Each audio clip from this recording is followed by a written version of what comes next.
Uma boa noite, Boa noite. queridos irmãos, no Pai e no Cristo. Que o paz de Jesus habite vossos corações e não falte ânimo para o caminhar de muito trabalho, de muita dedicação e de fé. Hoje temos interesse em falar sobre comunicação.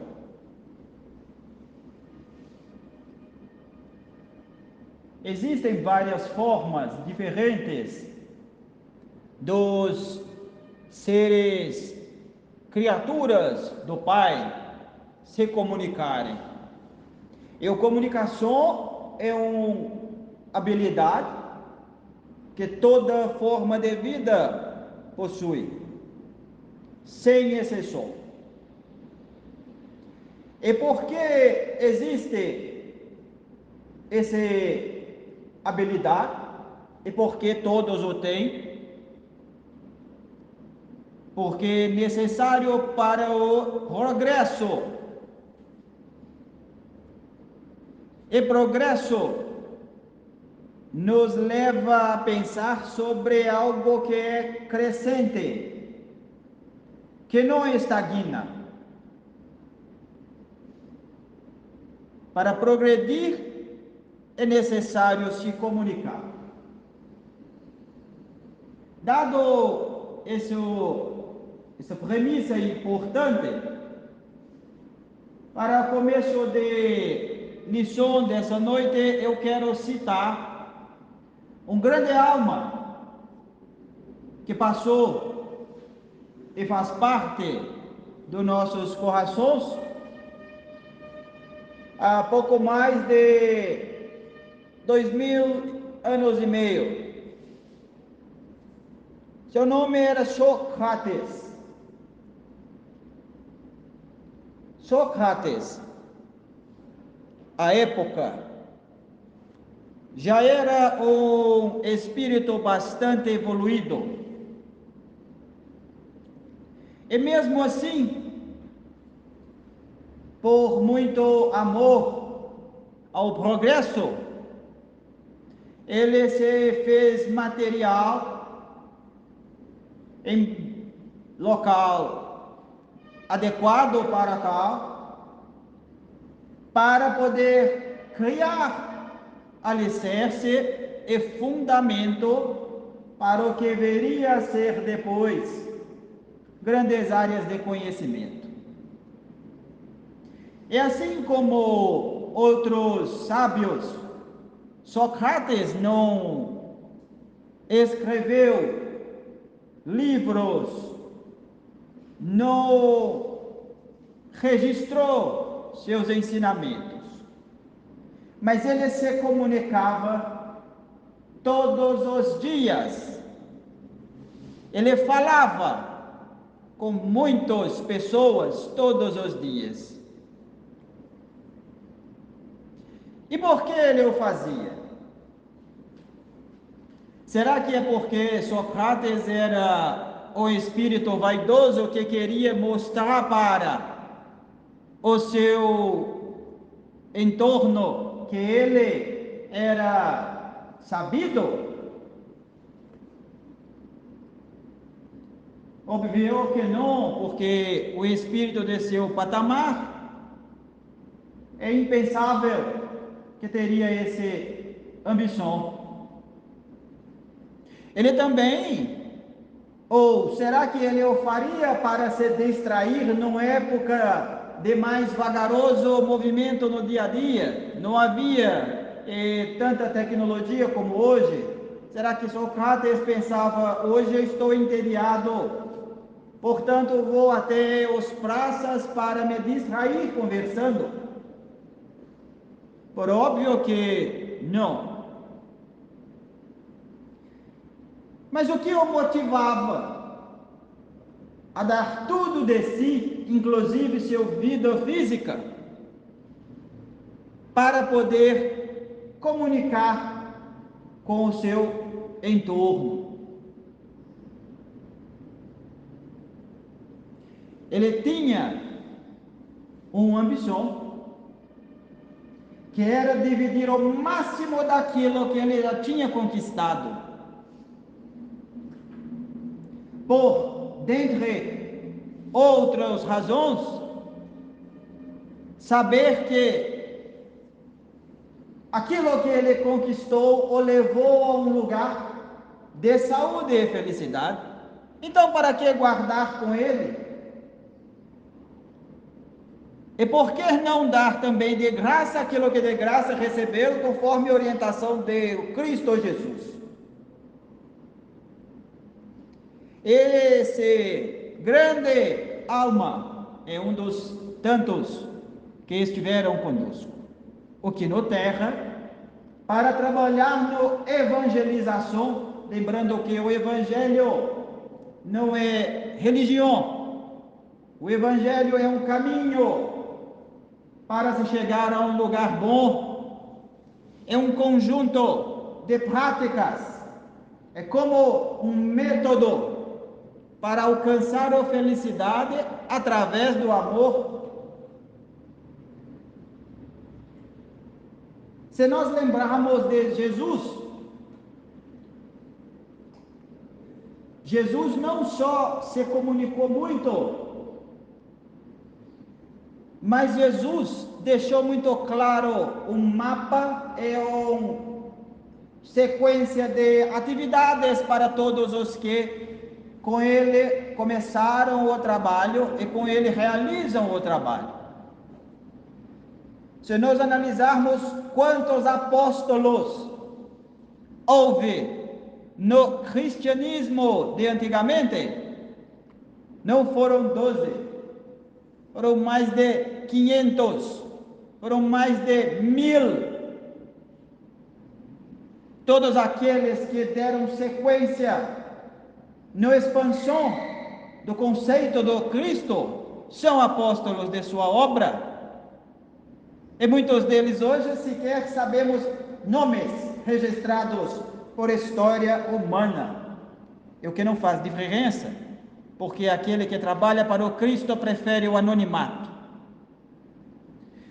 Mas qual foi a forma que todos esses, qual foi a habilidade que mais utilizaram para poder realizar o progresso? Ou comunicação? Não tinha outro recurso? A essa época pouco se tinha, inclusive, que também é ferramenta de comunicação, que era o papiro. Em algumas comunidades ainda existia tábua, em outras pedras. Então se falava, se conversava, e falando e conversando se magnetizava, imprimia-se mensagens energeticamente nos espíritos, através do entusiasmo, da vontade do bem viver, da vontade de ajudar. Mas tudo isso tendo os mesmos princípios de Sócrates, que é dividir aquilo que faz bem, que alguém já descobriu. Imaginem um cientista que doa seu tempo para buscar solução para problemas de saúde de pessoas diversas, mas citarei o exemplo de crianças para que possa sensibilizar melhor muitos aqui do terra. Então esse cientista, depois de muito tempo se preparando, consegue realizar a descoberta. E ele percebe que sim, chegou à conclusão de uma fórmula que, se produzido em grande escala e corretamente, pode beneficiar bilhões de crianças doentes na Terra.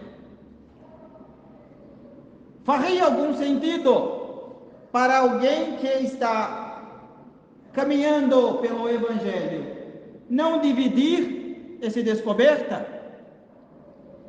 Definitivamente não. É irracional. Então, esse cientista ia trabalhar para conseguir dividir aquilo que ele conseguiu realizar. E o que ele está buscando, se assim estiver fazendo, é levar o lenitivo para o odor do outro. E, a depender do sentido que avaliamos isso, quando nós temos caminhos que já percorremos e sabemos que funciona, é como se tivéssemos remédio para o doente que ainda não sabe dessa opção.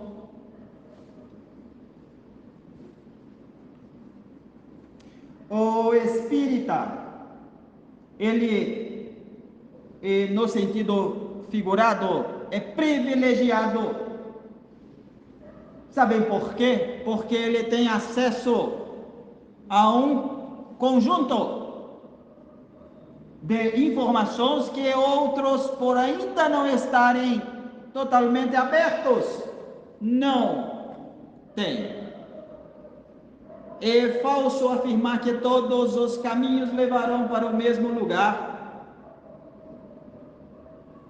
E se o espírita detém maior conjunto de informação, se aquele que já o praticou saiu apenas do verbo, foi por a ação e viu o resultado, se ele detém aquilo porque ele não dividir,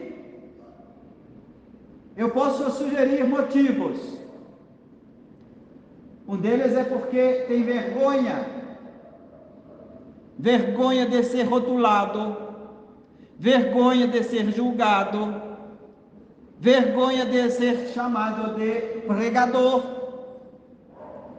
vergonha de estar se confundindo em suas próprias ideias, pelas incertezas, principalmente para os médiuns.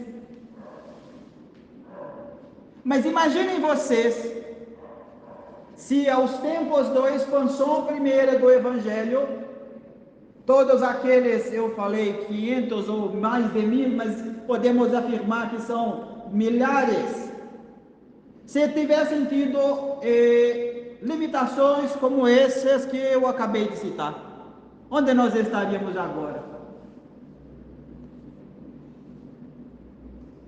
E não se trata fundamentalmente de proselitismo, se trata de amor, se trata de dividir aquilo que já conquistou, se trata de mostrar um caminho menos espinhoso, no sentido do sofrimento e não do dor. Você já se passou por ele, mas para isso não pode ter timidez, limitação. É esperado que se faça, e isso inverte muito as coisas. Quando afirmo que é esperado que se faça, é esperado sim que se fale mais, é esperado sim que se coloque tempo, esforço, falando sobre. Obviamente que tendo bom senso, tendo reflexão, mas o semear não é impeditivo.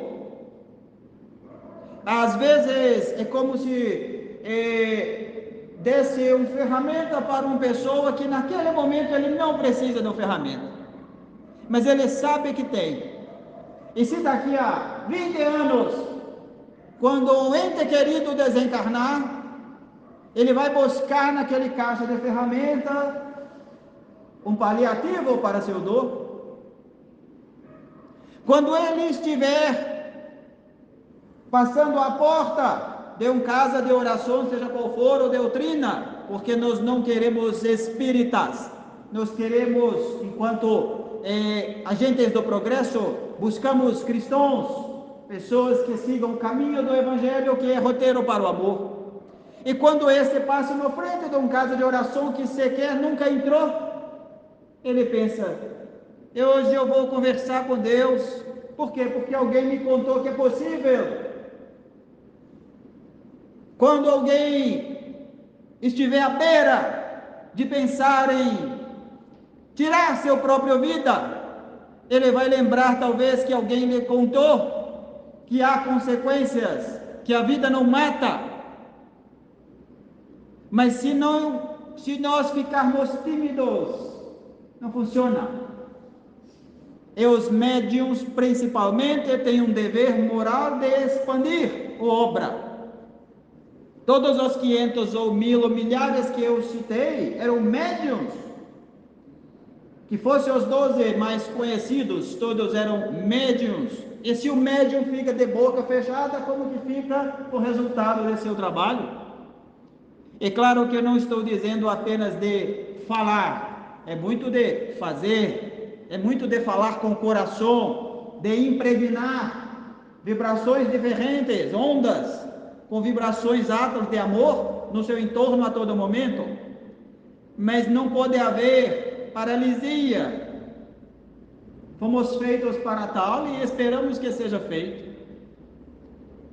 Então, o pedido, inclusive, de prática adotada no casa, é muito porque estamos falando de comunicação. Esse recado do